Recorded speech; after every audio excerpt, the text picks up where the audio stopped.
Am I audible, visible? I think this has been the way that we greet for the past 2 years. And I'm quite happy and privileged that I can get rid of that. Good morning, young minds. It's my pleasure and privilege to be part of this endeavor. And I'm grateful to all of you. You have taken the time and effort to be with us.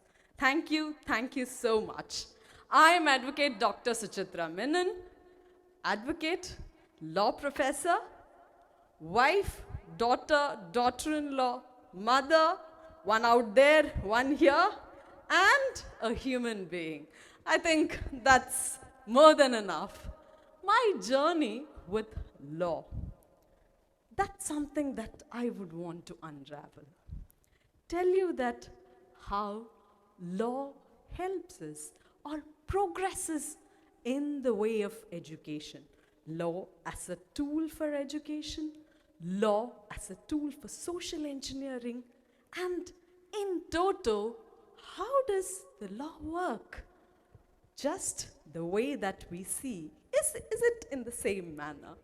So let's start the journey.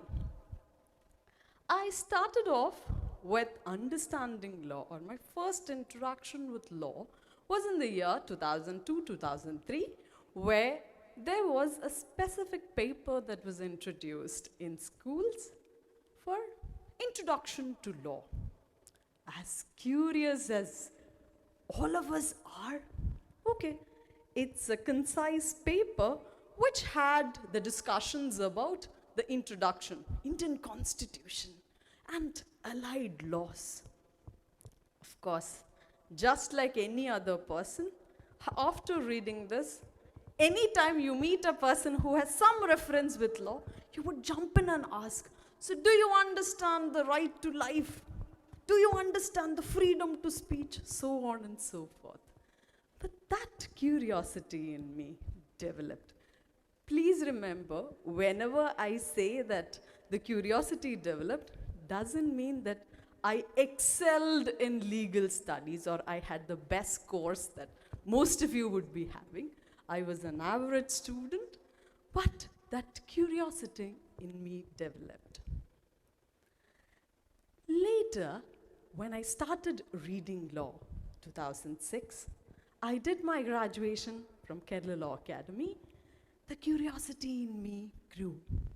Wanted to know that how is it that every law person, for us, our understanding is the law person knows everything, right? You meet a person while in a party or at a wedding or any of it, you would ask, okay, my cousin's daughter, sister's brother has a problem. How do you address this problem, right?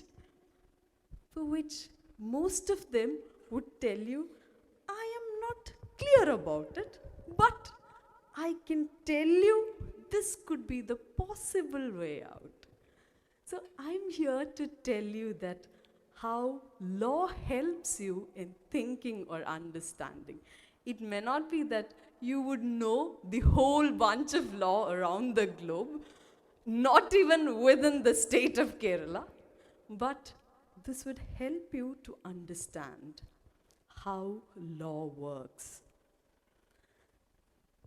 From 2006, moving on to my post-graduation and doctorate in law, which discussed about human rights, consumer rights, law in toto. All of this had some kind of an impact. One lesson that stuck to me all time was, how is law able to adapt to each and every situation? Law is dynamic. Is that so? Let's look at. See the situation that we are here today. This is the part of law.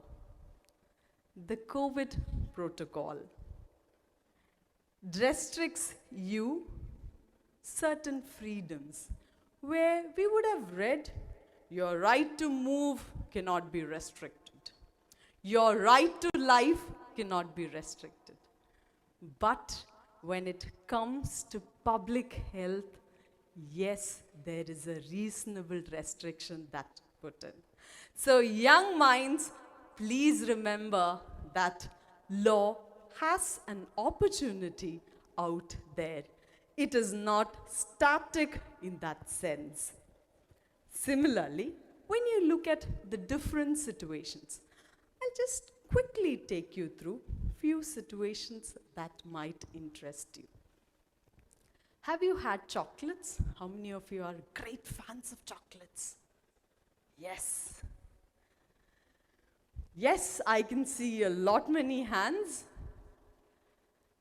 There is a dark side for chocolate, which involves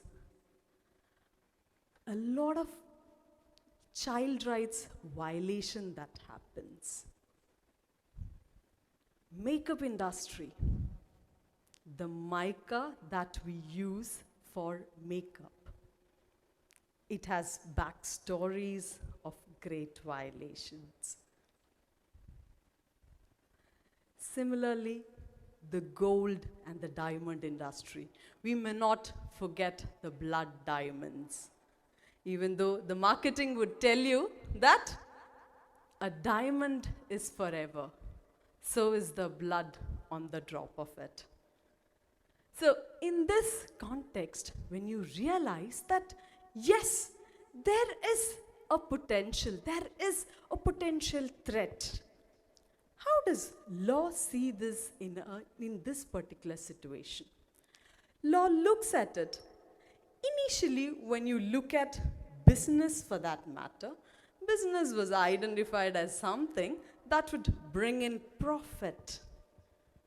But today, law tries to tell you that you might be a corporate house, but make sure that you are responsible, socially committed. What does that mean? It is not only profit or profit making, but you are giving back to the society. There is some elements of law that you need to take care. Of course, you might mind your own business, but please make sure that not only that you do not violate the laws, but also gives back to the society. The environmental restrictions that you put on a high-rising building.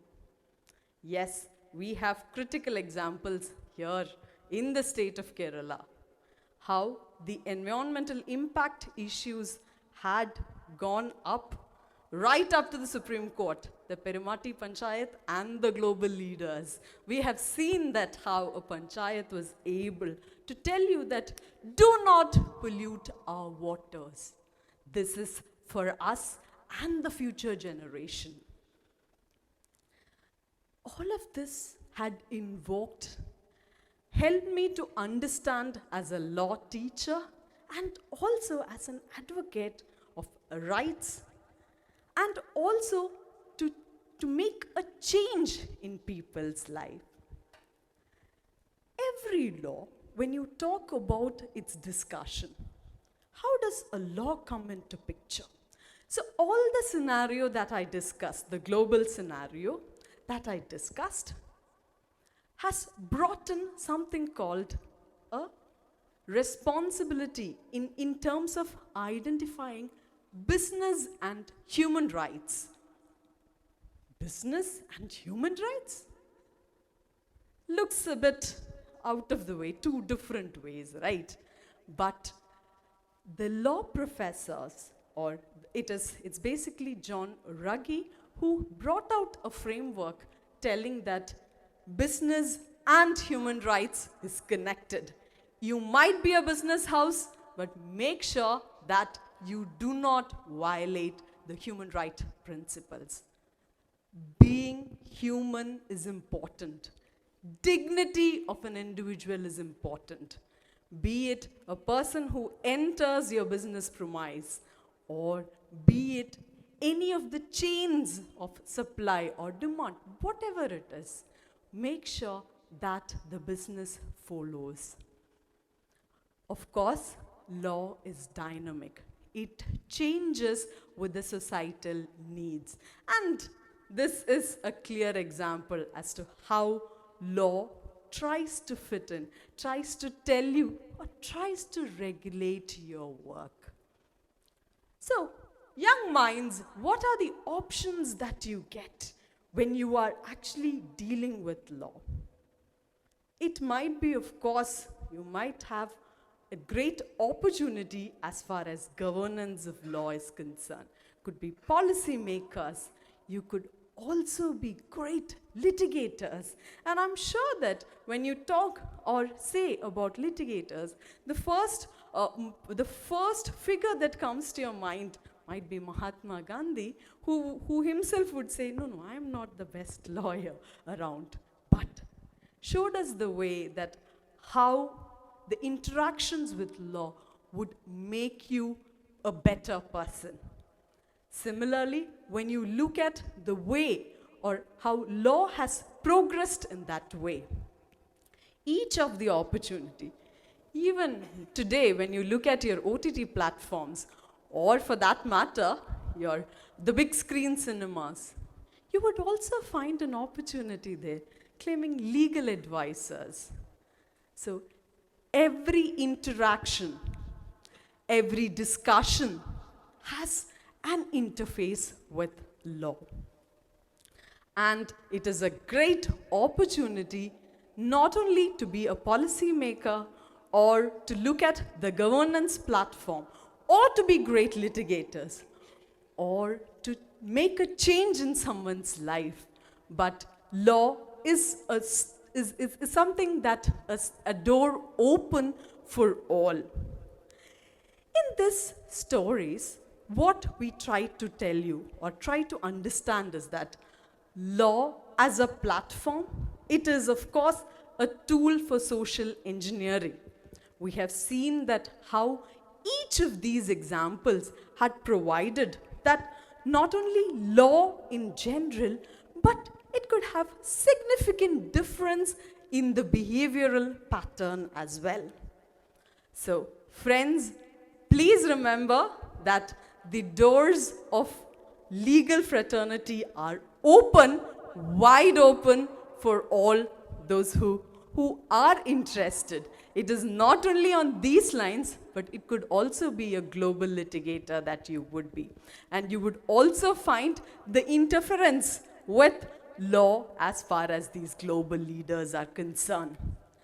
Please remember that law is dynamic and it brings in a lot of opportunity. So with that, let me conclude and tell you that yes, the journey of law and law as an educative tool is something that can be utilized, and especially with a bunch of audience of this kind. I think it is great that we look into that kind of an approach.